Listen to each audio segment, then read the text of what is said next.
Deus falou para Josué: Josué, medita de dia e de noite, guarda a minha palavra, porque ninguém vai poder te resistir todos os dias da sua vida. Como fui com Moisés, assim serei contigo. Você quebra tudo que tiver na sua frente, porque a minha palavra é poderosa.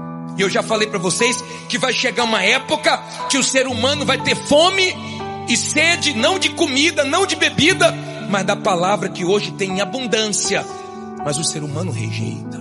A palavra de Deus corrige a gente.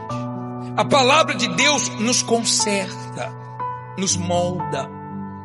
Quando você ouve a palavra, você enxerga o que você precisa mudar. E quanto mais você lê, medita, guarda, pratica, mais ela te muda. Todos que desprezaram a palavra foram destruídos. Todos que guardaram a palavra venceram tudo que se levantaram contra ele.